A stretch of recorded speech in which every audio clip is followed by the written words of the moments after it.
साथ, आइए सुनते हैं। हाँ, अभी सब इनफैक्ट आपको पता होगा कि एसबीआई 600 रुपये के पार आ गया है। 3 back to back strong results रहे हैं और इस रिजल्ट में खास तौर पे हमने देखा उनका 1% आरओए जो उन्होंने 1 साल पहले अचीव कर लिया, ये क्वार्टरली रिजल्ट्स में नजर आया। काफ़ी अपग्रेड्स भी आए हैं। तो देश के सबसे बड़े बैंक को क्या सिग्नल्स इस समय डिमांड ग्रोथ पे दिख रहे हैं, कॉस्ट ऑफ कैपिटल पे चल रहा है, वो सब बातचीत करेंगे क्रेडिट ग्रोथ के बारे में हमारे मैनेजिंग डायरेक्टर निकुंज डालमिया खारा साहब से। आइए सुनते हैं।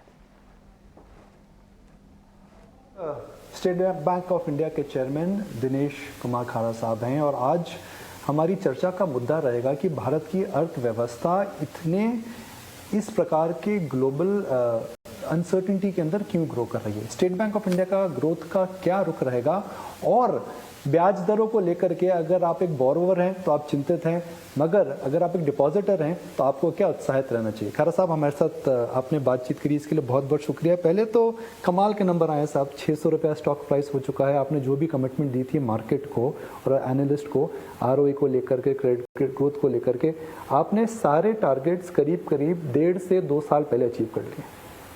धन्यवाद निकुंज जी आपके इस प्रोत्साहन के लिए। मैं ये कहना चाहूँगा कि हमारी कोशिश हमेशा से ही ये रही थी कि हम अपने सभी स्टेक होल्डर्स के लिए अधिक से अधिक वैल्यू क्रिएट करें और इसी उद्देश्य से जब हमने काम की तरफ ध्यान दिया तो हमने ये पाया कि जहाँ कहीं संभव था जो कुछ इम्प्रूव करने की ज़रूरत थी उन सबको समय से इम्प्रूव किया गया और उसका नतीजा ये है कि आज हमारे रिजल्ट्स जो हैं काफ़ी अच्छे हैं।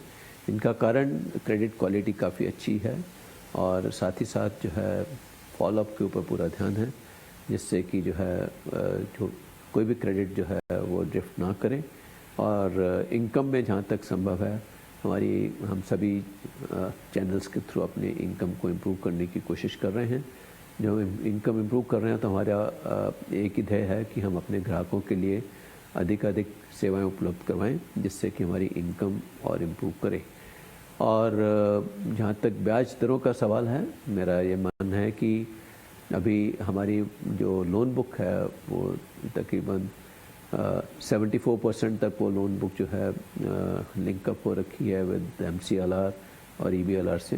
तो जैसे इंटरेस्ट रेट बढ़ रहे हैं तो उसमें EBLR तो इमीडिएटली रीप्राइस हो जाता है और जो बाकी का जो MCLR से लिंक प्राइसिंग है उसमें थोड़ा सा लैग रहता है।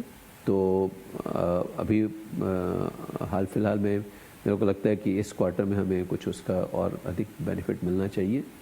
डिपॉजिट्स में भी जहाँ पर हमें लगता है कि जहाँ पर डिपॉजिटर मैक्सिमम आते हैं उसमें भी हम डिपॉजिटर्स को एक बड़ा रीज़नेबल इंटरेस्ट रेट दे रहे हैं और हमारा सेविंग्स बैंक के प्रोडक्ट में हम बहुत सी और सुविधाएं उपलब्ध करवा रहे हैं, जैसे मल्टी ऑप्शन डिपॉजिट वगैरह, और एक थ्रेशोल्ड के बाद वो टर्म डिपॉजिट में कन्वर्ट होकर अपने ग्राहकों को अधिक ब्याज दर की भी उपलब्ध करवाते हैं उस माध्यम से।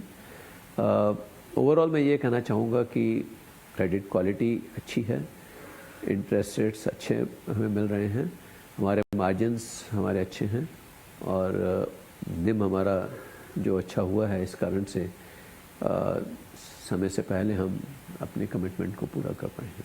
तो अब क्योंकि आप जहाँ जाना चाहते थे अपने लक्ष्य पर पहुँच गए हैं, तो अब नया लक्ष्य क्या है आपके लिए? अभी तो सबसे पहले तो ये कि ये सस्टेनेबल रहे। ये सस्टेनेबल जब एक बार हो जाएगा तो फिर उसके बाद नया लक्ष्य भी हम तय करेंगे बैंक के लिए। ब्याज दरों की जब बात करते हैं खारा साहब, जो डिपॉजिटर होता है वह ज़्यादा इंटरेस्ट चाहता है और जो बोरोवर है वो कम ब्याज देना चाहता है। ब्याज दर बढ़ चुकी है, मगर हमारे दर्शक इंडिया के सबसे बड़े बैंकर से जानना चाहेंगे कि ब्याज दर कितनी और बढ़ सकती हैं और किस हद तक आपको लगता है कि बैंक के जो कस्टमर हैं उनमें क्षमता है लोन रीपेमेंट की।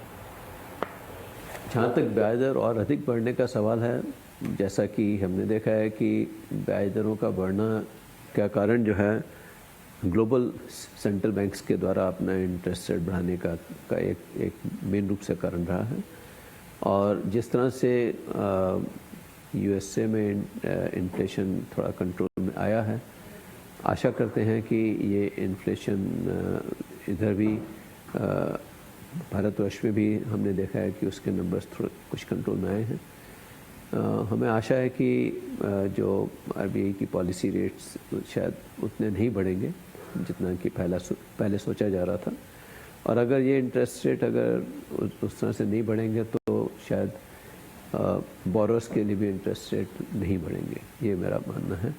और डिपॉजिटर्स को अधिक इंटरेस्ट रेट जो चाहिए उसके लिए जैसा मैंने कहा कि हम अपने ग्राहकों को सेविंग्स बैंक के अकाउंट के साथ साथ मल्टी ऑप्शन डिपॉजिट की सुविधा भी उपलब्ध करवाते हैं।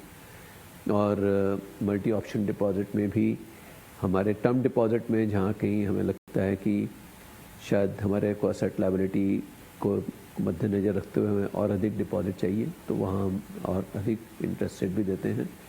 लेकिन ओवरऑल हमारा निम जो है वो इंटैक्ट रहे, ये एक मेन इसमें हमारा एक बेंचमार्क रहता है। और उसको देखते हुए मैं आशा करता हूँ कि हम डिपॉजिटर्स का भी इंटरेस्ट को वॉच कर पाएंगे और बोरोस के इंटरेस्ट को भी वॉच कर पाएंगे। हालांकि एक बड़ी टाइट रोप वॉक है, लेकिन जितनी दक्षता हम में है उम्मीद करते हैं कि हम इसको अच्छे से निभा पाएंगे। आखिरी 2-3 सवाल, आपका समय और मैं एक्सटेंड नहीं करूँगा। स्टेट बैंक ऑफ इंडिया की बैलेंस शीट है तो वह कासा उसको मिल जाता है, डिपॉजिट्स मिल जाते हैं, आपके एसएलआर के एडवांटेजेस हैं, वो दूसरे बैंकों के पास ये नहीं है। तो हो सकता है कि दूसरे बैंक ब्याज दर बढ़ाएं। अगर दूसरे बैंक अगर ब्याज दर बढ़ाएंगे तो डिपॉजिटर्स वहाँ जा सकते हैं बिकॉज वो मार्केट शेयर गेन करना चाहेंगे। तो आपको नहीं लगता है कि अब डिपॉजिट को लेकर वॉर हो सकती है मार्केट में? देखिए, ऐसा है कि उस तरह का जो है नॉर्मली उस तरह का एक ट्रेंड देखा जाता है बल्क डिपॉजिट में ही, और बल्क डिपॉजिट में इस तरह का कुछ ट्रेंड आता है, लेकिन ये बड़ा मोमेंटरी होता है, ये कभी बहुत लंबे समय तक नहीं चलता है। तो उसके अलावा बहुत सारे और साधन हैं, जैसे हम भी जो है इंफ्रास्ट्रक्चर बॉन्ड जैसे हम रेस कर सकते हैं रीज़नेबल प्राइस पर। सो उन सभी संसाधनों को भी जुटाकर हमारी कोशिश यही रहेगी कि हमारा कॉस्ट ऑफ रिसोर्सेज जो है बहुत ज़्यादा ना बढ़े और हम साथ ही साथ अपने निम को बरकरार रखें। तो ऐसा कुछ बैंकों में जरूर पाया जाएगा, लेकिन ये हमेशा एक कम्बिनेशन होता है।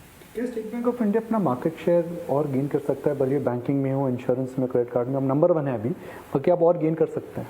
मेरे को लगता है कि हमारे पास काफ़ी पोटेंशियल अवेलेबल है इन सभी प्रोडक्ट्स में, और जिस तरह से हम जो है अपनी टेक्नोलॉजी को लीवरेज कर ये सब प्रोडक्ट हम ऑफ़र कर रहे हैं यूनो के माध्यम से, तो हमारे ग्राहकों का भी काफ़ी अच्छा रिस्पांस मिल रहा है उसमें। आने वाले दिनों में मैं मानता हूँ कि इस माध्यम से और अधिक मार्केट शेयर गेन करने में हम सक्सेसफुल रहेंगे। स्टेट बैंक ऑफ इंडिया ने 20% की क्रेडिट ग्रोथ डिक्लेयर करी है, मगर आपकी जो गाइडेंस है वो 12 से 14 है।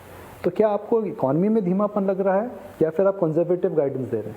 नहीं, ऐसा है कि जो 20% की ग्रोथ रेट आई है वो एक बिजी सीज़न के चलते आई है, उसमें बड़े फेस्टिवल सीज़न था, तो इस कारण से जो है काफ़ी स्पेंडिंग थी और पूरी की पूरी इकॉनमी रीजुबिनेट हुई उस दौरान। तो अगर ये नॉर्मलाइज होता है तो नॉर्मलाइज होने पर जनरली इकॉनमी उतनी ग्रो नहीं करेगी और हमारा जो बुक जो है उस तरह से ग्रो नहीं करेगी। हालांकि इकॉनमी के तो ग्रो करने के पूरे लक्षण हैं अभी फ़िलहाल, जैसा मैं देख रहा हूँ।